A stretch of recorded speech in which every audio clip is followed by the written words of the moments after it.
Welcome to online Guruji classes. जैसा कि आप सबको पता होगा कि एसबीआई ने अपने क्लरिकल रिक्रूटमेंट 2016 के अंदर junior associates, junior agriculture associates की वैकेंसी निकाली है और कुछ बैकलॉग वैकेंसीज भी है। ठीक है, जूनियर एसोसिएट्स की लगभग 10,700 समथिंग वैकेंसीज है और जूनियर एग्रीकल्चर एसोसिएट्स के लिए 3,000 प्लस वैकेंसीज है। ठीक है, जूनियर एसोसिएट्स के लिए आपकी एजुकेशन क्वालिफिकेशन ग्रेजुएट है। ठीक है, ग्रेजुएशन इन एनी स्ट्रीम। और जूनियर एग्रीकल्चर एसोसिएट्स के लिए जो है उस पे ये है कि आपको एग्रीकल्चर अलाइड एक्टिविटीज से रिलेटेड कुछ आपने एक्स्ट्रा ग्रेजुएशन के साथ पढ़ा हुआ हो। क्लियर? ओके, नोटिफिकेशंस तो आप लोग पढ़ ही चुके होंगे। ठीक है, तो उसके बारे में ज़्यादा डिस्कस नहीं करेंगे। जो मेन है कि आपका एग्ज़ाम कैसा आएगा और आप लोगों ने कैसी तैयारी करनी है इस चीज़ के लिए, वो ज़्यादा मेन है। हम वो डिस्कस करेंगे। Clear? Okay, exam pattern I guess इस बार थोड़ा चेंज हुआ है, तो सबसे पहले मैं आप लोगों से एग्ज़ाम पैटर्न डिस्कस कर लेता हूँ ताकि एटलीस्ट आप लोगों को आइडिया हो कि जो आप एग्ज़ाम लिखने जा रहे हो, ठीक है, उस एग्ज़ाम्स पे कैसे क्वेश्चंस आने वाले हैं आपके पास और किस टाइप से एग्ज़ाम्स को अरेंज किया गया होगा पेपर्स को। ठीक है, देखो एग्ज़ाम्स जो होंगे वो टोटल 2 पैटर्न पे होंगे, फेज़ 1 और फेज़ 2। क्लियर? अभी हम इसके बाद देखेंगे, हम सारे सेक्शन को एक एक करके सारे सेक्शन का देखेंगे कि हमें कैसे किस सेक्शन के लिए प्रिपेयर करना चाहिए ताकि 100% मेरा एसबीआई क्लरिकल में सिलेक्शन हो जाए। ठीक है, और जो चीज़ मैं आप लोगों के साथ यहाँ डिस्कस करूँगा, अगर आप लोग उसे फॉलो करोगे तो सिलेक्शन आप लोगों का पक्का ही हो जाएगा। ठीक है, ओके, देखो फेज़ 1 पे इंग्लिश लैंग्वेज, न्यूमेरिकल एबिलिटी और रीजनिंग। ठीक है, फेज़ 2, अच्छा पहले फेज़ 1 की बात क्लियर कर दूँ। फेज़ 1 आपका प्री एग्ज़ाम्स है। ये खाली एक क्वालिफाइंग एग्ज़ाम्स होता है। ठीक है, इस पे जितना भी आप स्कोर करोगे ये स्कोर आपके फाइनल मेरिट पे ऐड नहीं होता है, बट अगर आप इस पे फेल हो गए तो आप फेज़ 2 पे अपीयर ही नहीं हो सकते। तो फेज़ 1 बहुत इंपॉर्टेंट है। ठीक है, फेज़ 1 पे आपका आता क्या क्या है? इंग्लिश लैंग्वेज का पेपर होता है 30 मिनट्स का, न्यूमेरिकल एबिलिटी का पेपर होता है 35 मिनट्स का और रीजनिंग का पेपर होता है 35 मिनट्स का। ठीक है, टोटल 100 नंबर के क्वेश्चंस होते हैं। क्लियर? और आपको टोटल 1 आवर कंसोलिडेट टाइम दिया जाता है। ठीक है, मतलब ये है कि आप चाहे तो 10 मिनट पे इंग्लिश करके बाकी 20-20 मिनट पे मैथ्स, सॉरी 25-25 मिनट पे मैथ्स और रीजनिंग करें, या जैसे भी आपको अच्छा लगे। आपके पास एक कंसोलिडेट टाइम है कि 1 घंटा आपके पास है और ये क्वेश्चन आप लोगों ने करने हैं। Now that depends completely on you कि आप किस सेक्शन को कितना टाइम डिवोट करते हैं। Clear? Okay, once you will clear your phase 1, उसके बाद आप लोगों का फेज़ 2 का एग्जाम्स होता है। ठीक है, फेज़ 2 में आपके टोटल 2 आवर्स 40 मिनट का एग्ज़ाम है, बट ये टाइम क्या है? कंसोलिडेट टाइम नहीं है। आप लोगों को हर सेक्शन, जैसे जनरल फाइनेंशियल अवेयरनेस के लिए अलग टाइम मिलेगा। ठीक है, उस पर्टिकुलर टाइम पे ही आपको उतने क्वेश्चंस करने हैं। क्लियर? ठीक है, और वैसे ही जनरल इंग्लिश के लिए एक पर्टिकुलर टाइम मिलेगा और क्वांटिटिव एप्टीट्यूड के लिए होगा, वैसे ही reasoning ability and computer aptitude के लिए होगा। आप ऐसा नहीं कर सकते कि जनरल अवेयरनेस मान लो 35 मिनट्स का है तो आप 35 मिनट्स पे 50 क्वेश्चन है, तो आप लोग क्या करो, आप लोग 20 मिनट्स पे वो क्वेश्चन सॉल्व करके वो 15 मिनट्स आप जनरल इंग्लिश पे यूज़ कर लो। ऐसा आप यूज़ नहीं कर सकते। ठीक है, हर सेक्शन के लिए एक पर्टिकुलर टाइम है, आपको उतना ही टाइम मिलेगा उस सेक्शन के लिए। क्लियर? ओके, ये 4 सेक्शन है। अभी हम लोग इन चारों सेक्शन का देखेंगे थॉरो प्रिपरेशन स्ट्रेटेजी, कैसे हम इन चारों सेक्शन को प्रिपेयर करें कि एग्जाम्स पे हम लोगों को 100% अपने ऊपर कॉन्फिडेंस रहे कि हम लोग एग्जाम क्लियर कर लेंगे। क्यों? क्योंकि हमने अपनी प्रिपरेशन बहुत अच्छे लेवल की है। ओके ओके, अगर आप फेज 2 क्लियर कर लेते हो तो उसके बाद फेज 3 है। फेज 3 में इंटरव्यू अभी कंफर्म नहीं है, नोटिफिकेशन में ये लिखा गया है कि इंटरव्यू होगा नहीं होगा, this is not confirmed, but most probably 90% interview नहीं होगा। क्लियर? प्लस अच्छा, इंटरव्यू तो होगा नहीं तो योर फेज 2, ठीक है, प्रोबेबिलिटी है कि इंटरव्यू ना हो और बहुत ज़्यादा चांसेस है कि इंटरव्यू ना हो। ठीक है, तो जो आपका फाइनल सिलेक्शन होगा वो सारा डिपेंड करता है किस पे? आपके फेज 2 पे।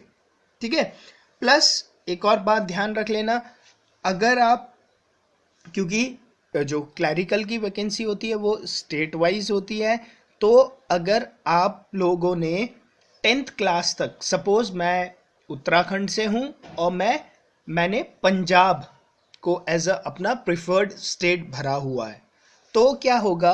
अगर मैंने 10th क्लास तक पंजाबी पढ़ी हुई है, ठीक है, तब तो मुझे क्या है, पंजाबी के पेपर में अपियर होने की ज़रूरत नहीं है। बट मैंने 10th क्लास तक पंजाबी नहीं पढ़ी हुई है, तो क्या होगा? मेरा एक लोकल लैंग्वेज का टेस्ट भी होगा आफ्टर क्वालिफाइंग फेज 2, और अगर मैं उस पे फेल हो जाता हूँ तो मैं क्या हूँगा? मैं डिस्क्वालिफाइड माना जाऊँगा। क्लियर? तो आप अपने स्टेट की वैकेंसीज उसी हिसाब से भरे, नोटिफिकेशन पे देख ले कौन से स्टेट में कौन सी लोकल लैंग्वेज उन लोगों ने मांगी गई है। ठीक है, अगर 10th क्लास तक आप लोगों ने वो लोकल लैंग्वेज पढ़ा है तो वेल एंड गुड। अगर आप लोगों ने नहीं पढ़ा है बट आप लोग सोचते हो कि आपको उस लैंग्वेज के ऊपर बहुत अच्छी पकड़ है, तभी आप उसे भरे, नहीं तो जो अपना होम स्टेट है आप लोग पेपर वहीं से भरे। क्लियर? ओके, चलो, ये तो रहा टोटल एग्जाम्स का पैटर्न। ठीक है, अब हम देखते हैं हम लोगों ने कैसे प्रिपेयर करना है। एक एक सेक्शन को मैं डिस्कस करूंगा यहाँ पर, एक एक क्वेश्चन टाइप को मैं डिस्कस करूंगा कि किस टाइप के क्वेश्चन आने हैं, आप लोगों ने कहाँ से उसके लिए तैयारी करनी है। क्लियर? Okay, let's start.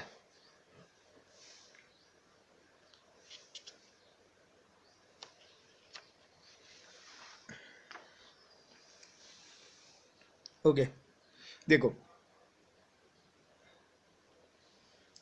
सबसे पहले आप लोगों ने जो स्टार्ट करना है, सपोज करो मैं reasoning ability and computer aptitude से स्टार्ट करता हूं। आप लोगों ने इस सेक्शन को कैसे तैयार करना है? देखो, इस सेक्शन में आप किस किस टॉपिक से क्वेश्चन एक्सपेक्ट कर सकते हो? सबसे पहले तो ये बता दूं, reasoning ability and computer aptitude test total 50 questions आएंगे इसमें। ठीक है, और ये वाला सेक्शन 60 मार्क्स का होगा। ठीक है, और इस सेक्शन को करने के लिए आपके पास टोटल टाइम होगा 45 मिनट्स। ठीक है, तो 45 मिनट्स पे आप लोगों ने 50 क्वेश्चन सॉल्व करने हैं और ये 50 क्वेश्चन टोटल 60 मार्क्स के होंगे। ठीक है, इस पे reasoning ability and computer aptitude दोनों पूछा जाएगा। क्लियर? अब देखो, रीजनिंग एबिलिटी प्रोबेबिलिटी ये है कि हर क्वेश्चन या तो 1.2 मार्क्स का हो, या तो ऐसा हो सकता है कि रीजनिंग एबिलिटी के 40 क्वेश्चंस हो और कंप्यूटर एप्टीट्यूड के 10 क्वेश्चंस हो। जो कंप्यूटर के 10 क्वेश्चंस हो वो आपके 2 मार्क्स ईच हो, और रीजनिंग के जो 40 क्वेश्चंस हो वो 1 मार्क्स ईच हो। तो ये डिपेंड करता है कि पेपर सेटर कैसे एग्जाम्स को सेट करता है, बट आप लोगों को उन सब चीज़ों से कोई इतना डरने की ज़रूरत नहीं है। आप लोगों ने प्रिपेयर करना है अपने आप को पैटर्न पे, जैसे भी वो क्वेश्चन डाले कोई नहीं। अगर आप लोगों ने अच्छे से प्रिपेयर किया है तो आप लोगों को कोई परेशानी नहीं होगी। क्लियर? ओके, अब देखो क्या क्या स्टार्ट करना है। सबसे पहले जो इम्पॉर्टेंट कोर सेक्शन है जो हर बार आपसे पूछा जाता है, दैट इज योर सिलॉजिज्म।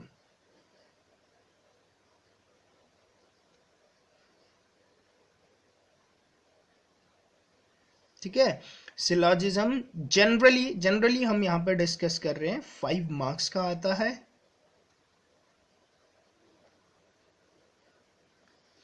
ठीक है, उसके बाद आप लोगों को प्रिपेयर करना है मशीन इनपुट आउटपुट,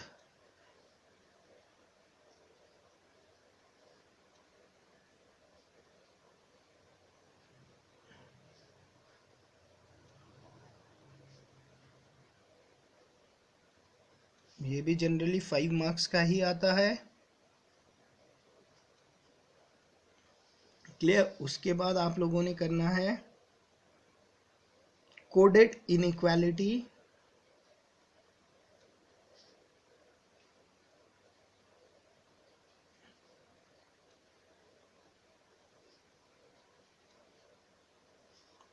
ये भी 5 मार्क्स के आते हैं आप लोगों के। क्लियर। उसके बाद आप लोगों के क्वेश्चंस आते हैं सेटिंग अरेंजमेंट से,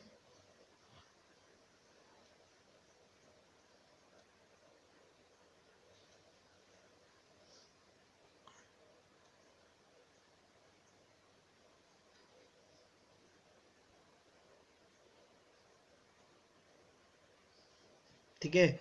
इससे 5+3 आ सकता है या 5+5 आ सकता है मार्क्स के, डिपेंड करता है। वो एक क्वेश्चन देता है 5 मार्क्स का, दूसरा क्वेश्चन देता है 3 मार्क्स का, या तो दोनों क्वेश्चन 5 मार्क्स के देता है, या ऐसा भी हो सकता है कि खाली एक क्वेश्चन दे और वो 5 मार्क्स का ही हो। ठीक है। बाकी आप लोगों का आता है कोडिंग डिकोडिंग,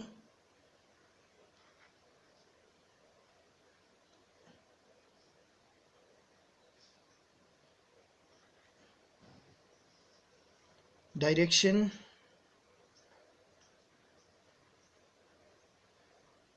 ब्लड रिलेशनशिप से,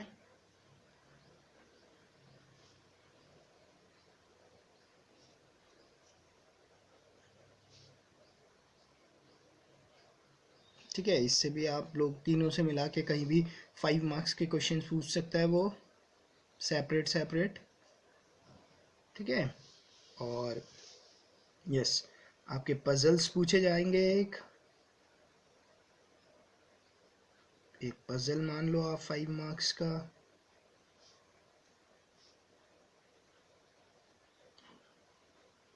ठीक है। और आप लोगों से पूछा जाता है लॉजिकल आर्गुमेंट्स के ऊपर क्वेश्चन पूछे जाते हैं।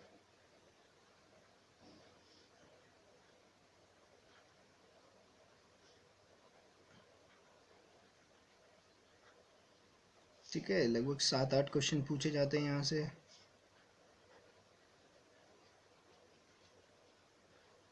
लॉजिकल आर्गुमेंट पे वही वाले क्वेश्चंस होते हैं, like which of the following statement will be inferred from the above statement. ठीक है, या बोलेंगे what can you be conclude, कि आपने ये पैसेज पढ़ा, उस पैसेज के पढ़ने के बाद आप लोग क्या कंक्लूजन निकाल सकते हो।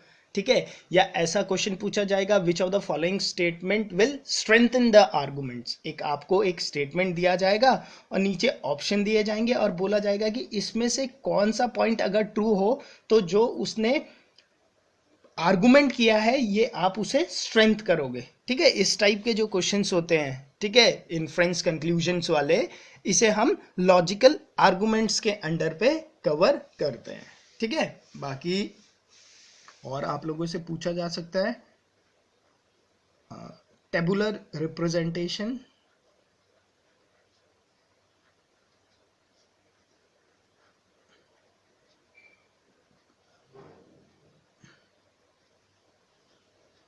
ठीक है। टेबुलर रिप्रेजेंटेशन में क्या है, टेबुलर रिप्रेजेंटेशन में लाइक एक बच्चा है, उसके बारे में उसकी सारी इंफॉर्मेशन दी गई होगी कि वो बच्चा 11th क्लास में पढ़ता है। ठीक है, उसके इतने ग्रेड आए, ये वो करके सारी इंफॉर्मेशन आपको दी हुई होगी। ठीक है, जब हम लोग और उन इंफॉर्मेशन से आप लोगों को एक टेबल बनाना होता है। ठीक है, और उस टेबल से ही आपको फिर डिफरेंट टाइप्स के क्वेश्चंस पूछे जाते हैं। क्लियर। ठीक है, तो ये सब मिला के आई गेस आपके 40 मार्क्स या 35 मार्क्स जितने भी मार्क्स के वो रीजनिंग के क्वेश्चंस पूछने वाला है, वो ये सब इन टॉपिक से ही आने वाला है मोस्टली आपका। ठीक है, इसका मतलब अगर आप एक 1 2 3 4 5 6 7 8 इन 8 टॉपिक पे आप लोग अच्छे से कमांड बना लेते हो तो आप लोगों को रीजनिंग एबिलिटी के क्वेश्चंस पे कहीं भी कुछ भी प्रॉब्लम नहीं होगा। ठीक है, देखो अब आप लोगों ने प्रिपेयर कैसे करना है इन लोगों के लिए वो मैं बताता हूं आप लोगों को। ठीक है, देखो कोई एज सच बुक अवेलेबल है नहीं रीजनिंग के लिए। ठीक है, कि आप लोग क्या करो, या तो आप लोग अपने किसी फ्रेंड्स को उनकी हेल्प ले लो जिन लोगों ने ये टॉपिक पढ़ा हुआ हो या जिन लोगों ने बैंकिंग पीओ क्लैरिकल क्लियर किया हुआ हो या जो बैंकिंग पीओ क्लैरिकल कर चुके हैं, आप लोग उनकी हेल्प ले लो इन टॉपिक्स को पढ़ने के लिए। ठीक है, या तो आप topic wise like syllogism, machine input output, coded inequalities, इसे यूट्यूब में सर्च करो। किसी ने यूट्यूब में वीडियोस पक्का डाली हुई होगी इनके रिलेटेड। ठीक है, या तो आप इनके ऊपर आर्टिकल्स पक्का लिखे गए होंगे। बहुत सारे ऐसे चैनल्स हैं, बहुत सारे ऐसे वेब ब्लॉग्स हैं जहां पर आप लोगों को इनसे रिलेटेड आर्टिकल्स लिखे हुए होंगे, मिल जाएंगे। तो आप लोगों ने क्या करना है, आप लोगों ने पहले जैसे आप लोगों ने सिलॉजिज्म सीख लिया, मशीन इनपुट आउटपुट सीख लिया एक दिन में कोडेड इनइक्वालिटी सीख ली, सिटिंग अरेंजमेंट सीख लिया, coding decoding direction blood relationship सीख लिया, पजल्स को सॉल्व करने के ट्रिक्स देख लिया आपने, लॉजिकल आर्गुमेंट्स के कंसेप्ट सीख लिए और टेबुलर रिप्रेजेंटेशन के कंसेप्ट भी सीख लिए। ठीक है, एक बार आप लोगों ने ये सारे के कंसेप्ट सीख लिए, उसके बाद आप लोगों ने क्या करना है, देखो उसके बाद आप लोगों ने देखो एक मैगजीन्स का नाम बता रहा हूं आप लोगों को, बीएससी की एक मैगजीन आती है, क्लियर, बीएससी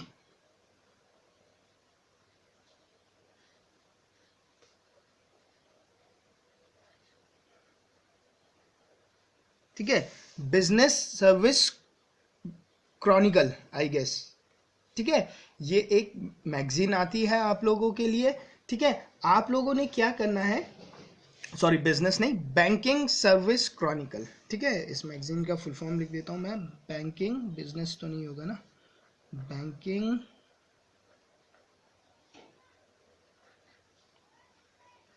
सर्विस क्रॉनिकल। ठीक है, बैंकिंग सर्विस क्रॉनिकल करके एक आप लोगों की मैगजीन्स आती है, मंथली मैगजीन ये पब्लिश हो रही है, और ये पब्लिश हो रही है पिछले 7 8 9 10 साल से, पता नहीं बहुत पहले से ये पब्लिश हो रही है। तो आप लोगों ने क्या करना है, आप लोगों ने बैंकिंग सर्विस क्रॉनिकल जो मैगजीन्स है इसके आप लोगों ने कुछ नहीं तो कम से कम 10 एडिशन पिछले पुराने महीने के, ठीक है, अपने फ्रेंड्स लोगों से या कहीं भी बुक स्टोर पे जाके, या इनके जो आई गेस बीएससी का इंस्टीट्यूट भी है अपना, वहाँ जाके आप लोग इसके 10 एडिशन एक बार खुद के लिए अरेंज कर लीजिए। ठीक है, इनके हर जो मंथली मैगजीन्स आते हैं उस पे 2 या 3 बैंकिंग के रिलेटेड पेपर होते ही है। ठीक है, तो आप लोग क्या करो, उस मैगजीन से एक बार जब आप लोग ये खत्म कर लेते हो ना, उसके बाद उस मैगजीन से इन पर्टिकुलर टॉपिक के क्वेश्चंस प्रैक्टिस कर लो।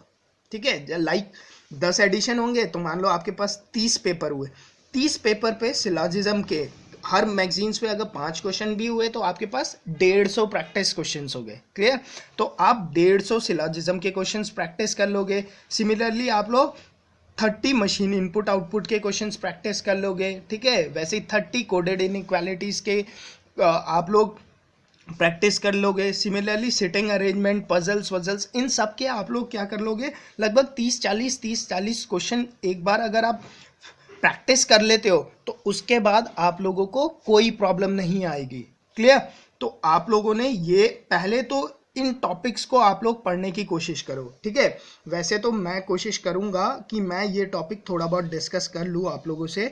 वैसे कोडेड इनइक्वालिटी मैं डिस्कस कर चुका हूँ, सिटिंग अरेंजमेंट मैं डिस्कस कर चुका हूँ आप लोगों से। ठीक है, सिलॉजिज्म मैं डिस्कस कर दूंगा बहुत जल्दी ही, ठीक है, और कोशिश करूंगा कि सारे टॉपिक में डिस्कस कर दूं। अगर मैं नहीं कर पाता तो आपने अपने एंड से अपने किसी फ्रेंड्स या उसके भाई बहन जो भी है उन लोगों से मदद मांगनी है, ठीक है, उन लोगों को बोलना है कि यार थोड़ा पढ़ा दे। और अगर वो आपको पढ़ाना चाहे तो ये टॉपिक वो 2 दिन के अंदर ये आपको एक ब्रीफ इंट्रोडक्शन दे सकता है आराम से। क्लियर? ओके। उसके बाद आप लोगों ने बीएससी की मैगजीन्स लेनी है और उसके 10 एडिशन अरेंज करके खुद में खुद प्रैक्टिस करना है। क्लियर?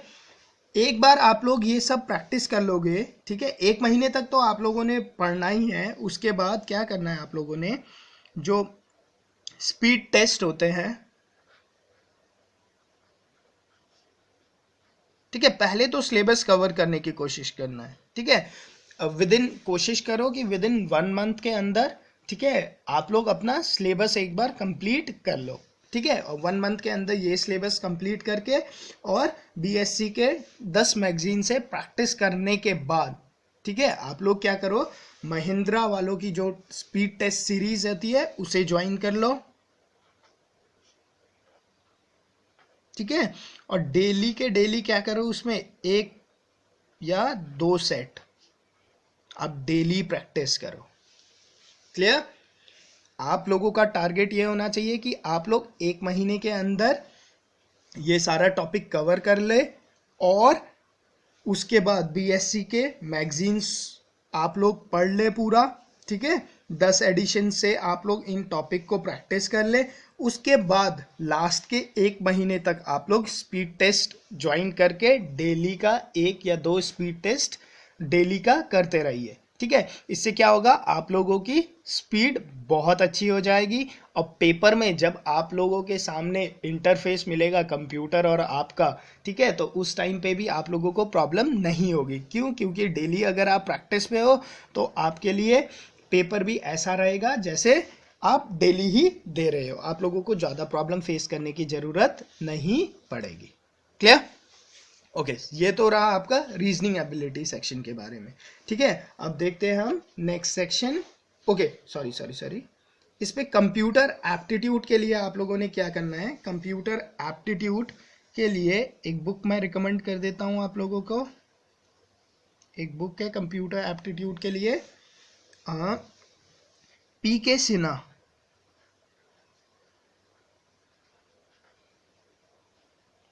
कंप्यूटर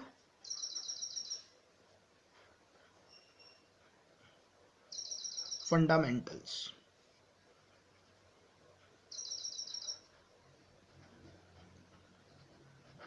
ठीक है, कंप्यूटर फंडामेंटल्स करके एक बुक आती है पीके सिन्हा की। आप लोग ये बुक परचेज कर लीजिए और इस बुक को एक बार पढ़ लीजिए, ठीक है, जिन्हें कंप्यूटर सेक्शन में प्रॉब्लम्स है, जो कि कंप्यूटर बैकग्राउंड से नहीं है, ठीक है, आप लोग कंप्यूटर फंडामेंटल्स बाय पीके सिन्हा ये बुक खरीद के एक बार इस बुक को पढ़ लीजिएगा, ठीक है, बहुत ही अच्छी बुक है ये। ओके, नेक्स्ट सेक्शन देखते हैं हम। Next section is your general financial awareness, ठीक है, इस पे 50 क्वेश्चंस होंगे, 50 मार्क्स के होंगे और 35 मिनट्स पे आपको ये करना पड़ेगा, ठीक है। अब ये वाला जो सेक्शन है, ये सेक्शन आपका सबसे इम्पॉर्टेंट है, जो बोलते हैं ना सिलेक्शन होना ना होना इसी सेक्शन पे डिपेंड होना है। क्यों? क्योंकि अगर इस सेक्शन को आपने अच्छे से तैयार किया हुआ है तो आप लोग इस सेक्शन में 45 प्लस आराम से स्कोर कर सकते हो, ठीक है। स्ट्रैटेजी क्या होनी चाहिए मैं आप लोगों को बताता हूँ। सबसे पहले करंट अफेयर्स,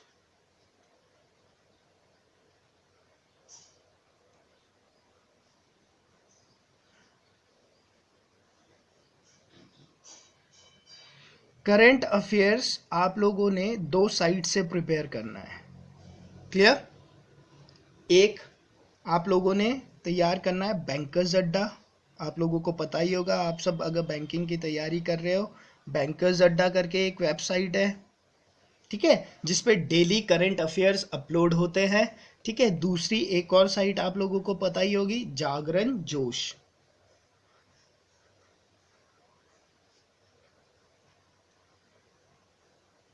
क्लियर, जागरण जोश, ठीक है। ये दो वेबसाइट है, ठीक है, बैंकर्स अड्डा और जागरण जोश। इन दो वेबसाइट से आप लोगों ने अपना डेली करंट अफेयर्स तैयार करना है। और कब से आप लोग स्टार्ट कर दोगे? आप लोग स्टार्ट कर दोगे 1 जनवरी से। और कब तक आप लोगों को करना है? 10 दिन आपके एग्जाम्स के पहले, वहां तक आप लोगों ने प्रिपेयर करना है, ठीक है। दो वेबसाइट मैंने बोली है, बैंकर्स अड्डा और जागरण जोश। इन पे जो आते हैं आपके डेली करंट अफेयर्स, ठीक है। बैंकर्स अड्डा के कैप्सूल्स भी आते हैं, मंथली कैप्सूल्स आते हैं, ठीक है। वो क्या होता है? वो एक रिफाइंड फॉर्म है। इट्स बेटर कि आप उसे थॉरो स्टडी करो। जो ये लोग आपका डेली का करंट अफेयर दे रहे हैं ना, आप लोग 1 जनवरी से स्टार्ट कर दीजिए। सिमिलरली जागरण जोश पे भी डेली आपके पब्लिश होते हैं करंट अफेयर।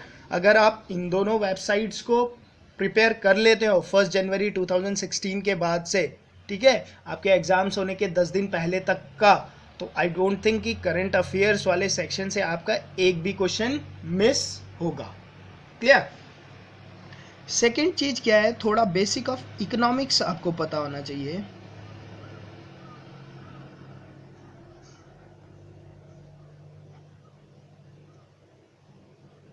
ठीक है, बेसिक ऑफ इकोनॉमिक्स आपको पता होना चाहिए। इसके लिए मैं आपको एक वेबसाइट रिकमेंड करूंगा, मृणाल की। आप लोग गूगल में लिखोगे मृणाल पटेल, ठीक है, तो मृणाल की जो वेबसाइट है, आप वहां पर जाके उनका जो एक तो दो है, एक तो मृणाल पटेल पे आप यूट्यूब में चले जाओ इनके, क्योंकि अभी आप लोगों के पास टाइम बहुत है तो आप अच्छे से तैयारी कर सकते हो। मृणाल पटेल यूट्यूब लिखना, ठीक है। उसके बाद इनके यूट्यूब के चैनल के प्लेलिस्ट पे चले जाना। क्लियर। प्लेलिस्ट के बाद वहां पर इकोनॉमिक्स लेक्चर होंगे,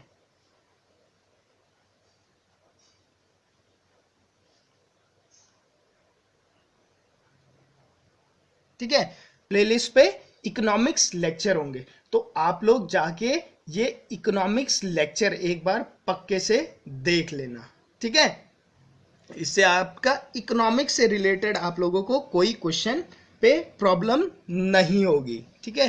थर्ड चीज जो आपने करना है, बैंकिंग से रिलेटेड क्वेश्चन आते हैं, लाइक एनईएफटी, आरटीजीएस, स्विफ्ट क्या होता है, बैंकिंग क्लियरिंग सिस्टम, ठीक है, चेक ट्रंकेटेड सिस्टम क्या होते हैं, ठीक है, और क्या होते हैं आईएफएससी कोड क्या होते हैं, ठीक है। ये सारे जो क्वेश्चंस है, ठीक है, इनके लिए आप लोगों ने क्या करना है मैं बताता हूं।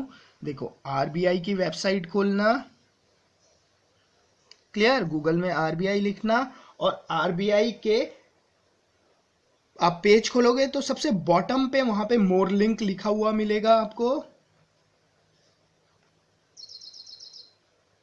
ठीक है। मोर लिंक के अंदर आप लोग चले जाना FAQ के अंडर पे।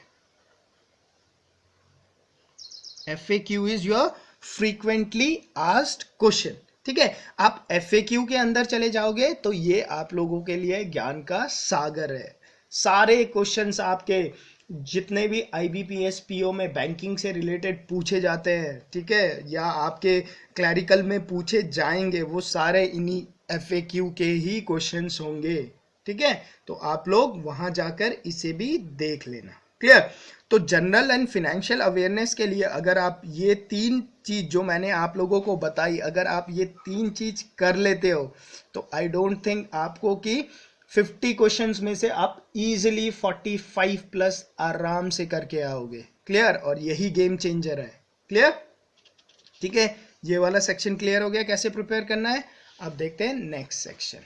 Next section is your quantitative aptitude, ठीक है। क्वांटिटिव एप्टीट्यूड में आप लोगों ने क्या करना है, देखो टॉपिक मैं लिख देता हूं, ये टॉपिक ही आपने देखना है।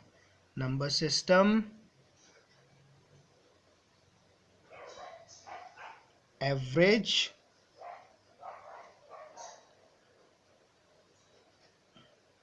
Mixture and allegation,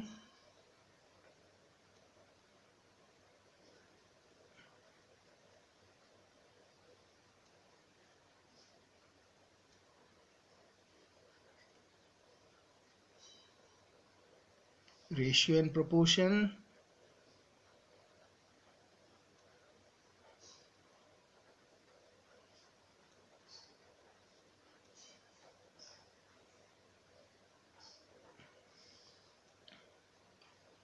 percentage profit loss and discount. ठीक है, इसे स्पेशली एम्फसाइज कर रहा हूँ, क्यों? क्योंकि ज़्यादा क्वेश्चन यहाँ से पूछे जाएंगे आपसे। ठीक है, next is time and work.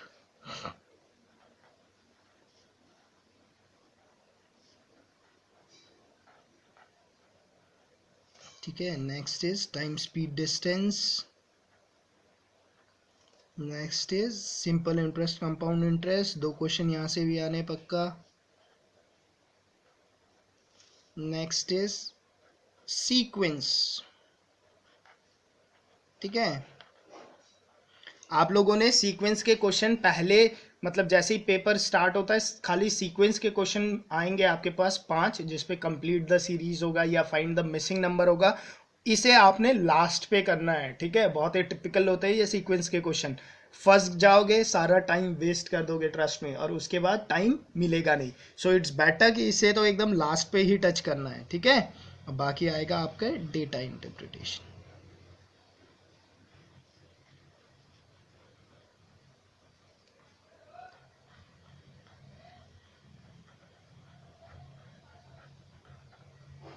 Clear? अच्छा देखो, इतना आप लोगों ने तैयार करना है क्वांटिटेटिव एप्टीट्यूड के लिए। ठीक है, ओके। बाकी एक आप मेंसुरेशन मीन्स देख लेना, आजकल इससे भी रिलेटेड क्वेश्चन डाल देते हैं। बेसिक मेंसुरेशन का एकदम, स्क्वायर, रेक्टेंगल्स, थोड़ा बहुत। ठीक है, सिलेंडर्स, बस एकदम बेसिक, मतलब आपको फॉर्मूला पता हो तो आप लोग कर लोगे, मुझे पता है। देखो, अब number system, average, mixture allegation, ratio and proportion, percentage profit loss and discount, time and work, time speed and distance, simple interest compound interest, ये जो टॉपिक है, ये टॉपिक के लिए आपने जो बुक फॉलो करनी है that is your RS Agarwal. ठीक है, बाकी मेरे YouTube लेक्चर को भी आप लोग देख सकते हो। ठीक है, वहां पर अभी हम लोगों ने mixture and allegation, percentage profit loss and discount, time and work हम लोग कंप्लीट कर चुके हैं, और बाय द टाइम 1 महीने के अंदर पे आप लोगों का ये सारा मैथ्स का सिलेबस भी खत्म हो चुका होगा। ठीक है, सीक्वेंस आप लोगों ने एकदम लास्ट पे करना है, इतना टाइम ही नहीं मिलेगा आपको लोगों को। ठीक है, क्योंकि 50 क्वेश्चन 45 मिनट्स, तो आप लोग 40 क्वेश्चंस भी करके आते हो तो वेल एंड गुड, बहुत अच्छा होता है। ठीक है, 30 भी इट्स वेरी गुड की सिलेक्शन हो ही जाएगा। ठीक है, अच्छा, डेटा इंटरप्रिटेशन पे क्या आते हैं आप लोगों के? डेटा इंटरप्रिटेशन में आपका पाई ग्राफ, ठीक है, लाइन ग्राफ, ठीक है, बार ग्राफ, ठीक है, बाकी मिक्स्ड ग्राफ, ये सब आते हैं।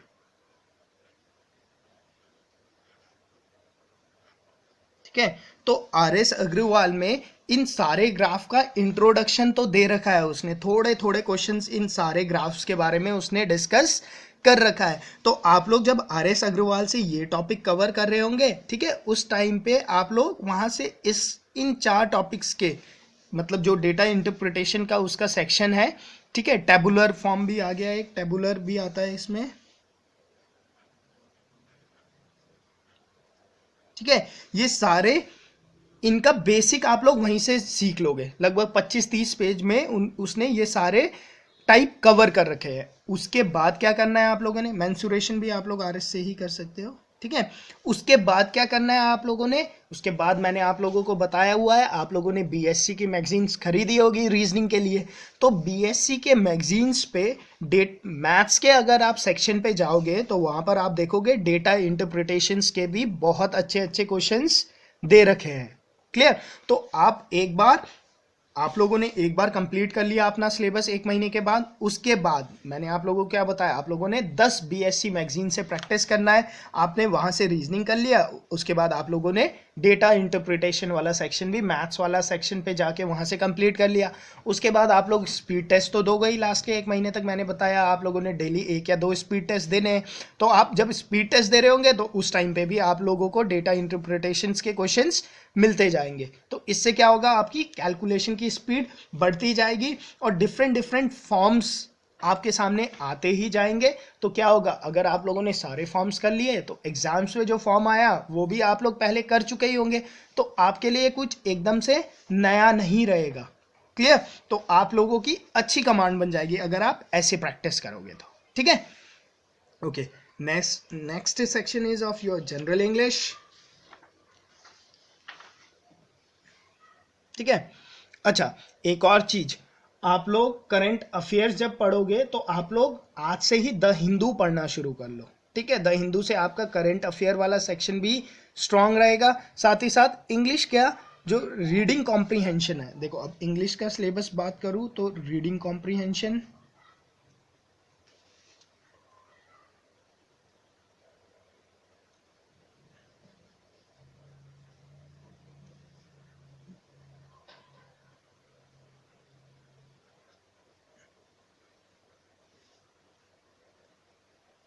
ठीक है, रीडिंग कॉम्प्रीहेंशन के लिए आपके पास 2 पैसेज होंगे और जनरली पैसेज इकोनॉमिक्स से होते हैं, इसीलिए मैंने आप लोगों को इकोनॉमिक्स पढ़ने के लिए बोला था मृणाल पटेल के यूट्यूब के लेक्चर से, ताकि जो टर्म्स यूज होंगे वो आप लोगों को पता हो, तो आप लोगों को पैसेज एकदम अच्छे से समझ में आ जाएगा।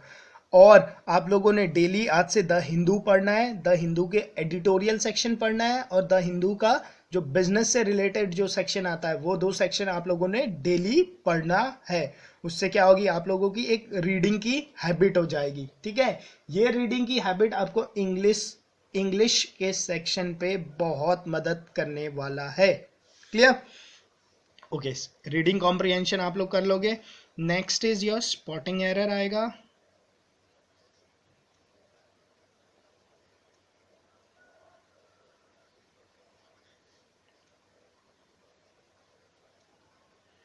ठीक है, आपके क्लोज टेस्ट आएंगे।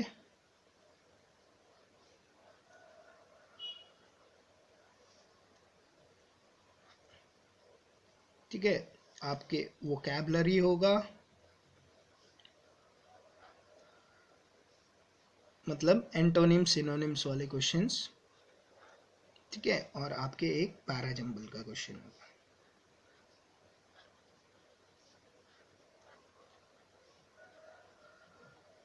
क्लियर?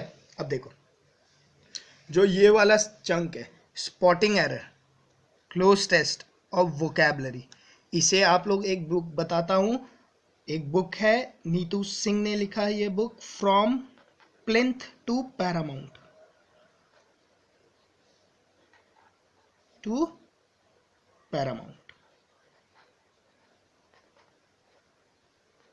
General English.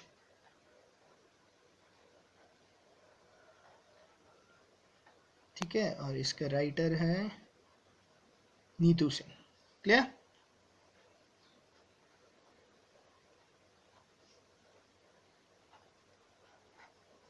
क्लियर?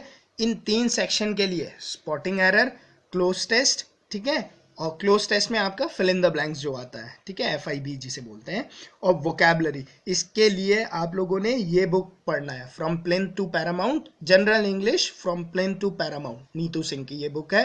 ठीक है, आप लोगों ने ये बुक रिकमेंड करना है इस टॉपिक के लिए। ठीक है, अब देखो, स्पॉटिंग एरर से 5 क्वेश्चन होंगे, क्लोज टेस्ट से लगभग 10 क्वेश्चन होंगे। ठीक है, वोकैबुलरी के 1-2 क्वेश्चन होंगे नहीं होंगे पता नहीं, क्योंकि 40 नंबर्स का ही है। ठीक है, बाकी पैराजंबल्स के 5 क्वेश्चन होंगे।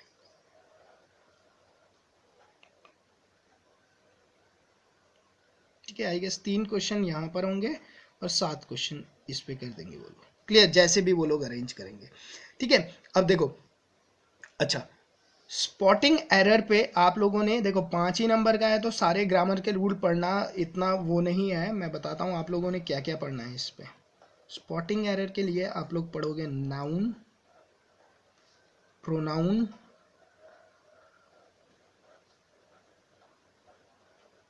ठीक है, सब्जेक्ट वर्ब एग्रीमेंट, ये सबसे इंपॉर्टेंट है, सब्जेक्ट वर्ब एग्रीमेंट। उसके बाद पढ़ोगे टेंसेस और पढ़ोगे कंजंक्शंस। खाली इतना ही पढ़ना है आप लोगों ने, ठीक है। क्या क्या पढ़ना है? नाउन पढ़ना है, प्रोनाउन पढ़ना है, सब्जेक्ट वर्ब एग्रीमेंट पढ़ना है, टेंसेस पढ़ना है और कंजंक्शन पढ़ना है। अगर इतना आप लोगों ने पढ़ा है तो स्पॉटिंग एरर के जो 5 क्वेश्चंस होंगे और बाकी प्रैक्टिस आप लोग एसटी में करोगे ही, ठीक है। तो जो स्पॉटिंग एरर के 5 क्वेश्चन होंगे, ठीक है, देखो 2-3 तो हर कोई ऐसे भी सही कर लेता है, कोई भी पढ़ के नहीं जाएगा तब भी 3 तो सही कर ही लेता है, ऐसे ही पता चल जाता है। बाकी ये है कि हाँ, ये 5 टॉपिक पढ़ा हुआ होगा तो एक कॉन्फिडेंस का लेवल अच्छा होगा, तो प्रोबेबिलिटी ये है कि आप लोग 4 सही करके आ जाओ, ठीक है। वो बस कॉन्फिडेंस लेवल अप करने के लिए है आप लोगों का, ठीक है। ये 5 टॉपिक पक्का कर लेना। सब्जेक्ट वर्ब एग्रीमेंट से इन 5 में से 2 क्वेश्चन सब्जेक्ट वर्ब एग्रीमेंट से होंगे मोस्ट प्रोबेबली, एक क्वेश्चन टेंसेस का होगा और एक रैंडमली किसी भी टॉपिक से हो सकता है, ठीक है। तो ये 5 टॉपिक तो आप लोगों ने पक्का पढ़ना है, ठीक है। देखो पैराजंबल जो है वो सबसे लास्ट पे अटेम्प्ट करना है, ठीक है। अब तो वैसे 35 मिनट्स है तो काफ़ी टाइम है आप लोगों के पास। देखो सबसे पहले रीडिंग कॉम्प्रिहेंशन कर लेना, ठीक है, 20 मिनट्स 10 मिनट्स में ख़त्म कर लेना। उसके बाद के जो 15 मिनट्स होंगे वो यहाँ पर आप लोग कर लेना, ठीक है। ओके, पैराजंबल जो होंगे उसके लिए आप लोग गूगल में लिखना, एक चीज़ पढ़ लेना, आप लोग लिखना छोटा राजन अप्रोच,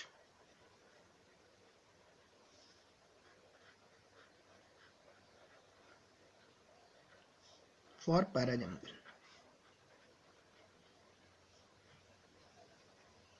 ठीक है। अब छोटा राजन अप्रोच फॉर पैराजंबल लिखोगे तो आपके पास गूगल में वेब पेजेस बहुत सारे मिल जाएंगे जिस पे ये अप्रोच आप लोगों के साथ डिस्कस किया होगा, ठीक है। आप लोग एक बार इस अप्रोच को पक्का पढ़ लेना, ठीक है। इस अप्रोच को पढ़ने के बाद पैराजंबल के क्वेश्चंस आपसे इजीली होने लगेंगे। क्लियर? क्लियर? बाकी वोकैबलरी जब आप फ्रॉम प्लिन टू पैरामाउंट से ही करेंगे, ठीक है। वोकैबलरी जब आप वन वर्ड सब्सटीट्यूशन वाला नहीं करना है, खाली वोकैबलरी करना। और वोकैबलरी को लिए आप लोग हेल्प ले लेना निमोनिक्स डिक्शनरी का,